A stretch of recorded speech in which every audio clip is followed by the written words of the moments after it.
یہ کہانی ایک چھوٹے سے گاؤں کی ہے جو ایک بڑی ندی کے کنارے بسا ہوا تھا۔ اس گاؤں کے لوگ محنتی اور ایماندار تھے، لیکن ان کی سب سے بڑی پریشانی یہ تھی کہ ندی کو پار کرنے کے لیے ایک پرانا لکڑی کا پل تھا جو اب ٹوٹ چکا تھا۔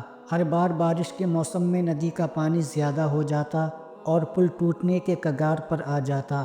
گاؤں کے لوگ ڈرتے تھے کہ کبھی بھی پل پوری طرح سے گر سکتا ہے۔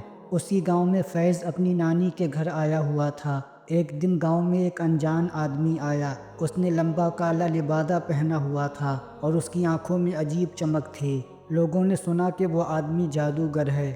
اس نے گاؤں والوں کو بلایا اور کہا کہ میں اس ندی کے پل کو غائب کر سکتا ہوں۔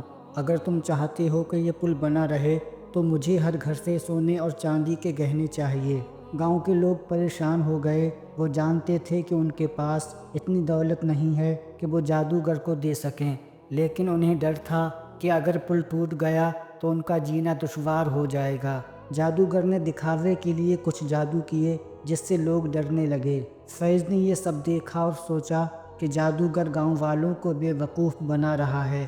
اس نے اپنی نانی سے بات کی جو اسے ہمیشہ سکھاتی تھیں کہ اللہ پر بھروسہ کرو اور سچ کے لیے کھڑے ہو جاؤ۔ فیض نے طے کیا کہ وہ جادوگر کا سامنا کرے گا۔ اگلے دن فیض جادوگر کے پاس گیا اور کہا، تمہارا جادو جھوٹا ہے، میں اللہ پر بھروسہ کرتا ہوں اور اللہ چاہے گا تو اس پل کو کچھ نہیں ہوگا۔ جادوگر بولا، اگر یہ بات ہے تو اس پل پر چل کر دکھاؤ۔ گاؤں کے لوگ ڈر گئے۔ انہوں نے فیض کو روکنے کی کوشش کی، لیکن فیض نے کہا، ڈرنے کی ضرورت نہیں ہے، اگر ہمارا ایمان مضبوط ہے تو اللہ ہمیں ضرور بچائے گا۔ فیض نے اللہ کا نام لیا اور پل کی طرف چل دیا۔ جادوگر نے اپنے جادو سے کچھ منتر پڑھے، ہوا تیز ہونے لگی اور ایسا لگنے لگا کہ پل گر جائے گا، لیکن فیض کا دل مضبوط تھا۔ اس نے بنا رکے پل پر چلنا شروع کر دیا۔ جیسے ہی وہ پل کے بیچ میں پہنچا، جادوگر نے اور زور سے اپنے منتر پڑھے، لیکن کچھ نہیں ہوا۔ پل مضبوطی سے اپنی جگہ پر کھڑا رہا۔ اچانک آسمان میں تیز روشنی ہوئی اور ایک آواز گونجی، جو سچا ہے اور جس کا ایمان مضبوط ہے اسے کوئی نقصان نہیں پہنچا سکتا۔ جادوگر گھبرا گیا، اس کے جادو کی ساری طاقت ختم ہو گئی۔ فیض نے پل کو پار کر لیا اور واپس آ کر گاؤں والوں سے کہا، ڈرنے کی کوئی ضرورت نہیں ہے، اللہ ہمیشہ ہمارے ساتھ ہے۔ جادوگر نے اپنی ہار مان لی اور روتے ہوئے فیض کے پیروں میں گر گیا۔ اس نے کہا، میں نے لوگوں کو دھوکہ دینے کے لیے جادو کا استعمال کیا، مجھے معاف کر دو۔ فیض نے اسے اٹھایا اور کہا، اللہ سے معافی مانگو اور نیکی کے راستے پر چلو۔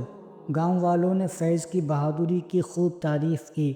انہوں نے فیصلہ کیا کہ وہ اپنی محنت کی کمائی سے ایک نیا اور مضبوط پل بنائیں گے۔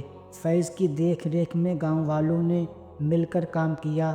کچھ ہی مہینوں میں ایک نیا پل بن کر تیار ہو گیا، جو اتنا مضبوط تھا کہ بارش اور سیلاب کا بھی سامنا کر سکتا تھا۔ دوستوں، یہ کہانی ہمیں سکھاتی ہے کہ سچا ایمان اور اللہ پر بھروسہ ہمیں ہر مشکل سے باہر نکال سکتا ہے۔ فیض کی بہادری اور جادوگر کی ہار یہ دکھاتی ہے کہ جھوٹ اور دھوکے کی کبھی جیت نہیں ہو سکتی۔ پیارے دوستوں، آپ کو یہ کہانی کیسی لگی؟ اگر اچھی لگی ہو تو ہمارے چینل کو سبسکرائب کریں۔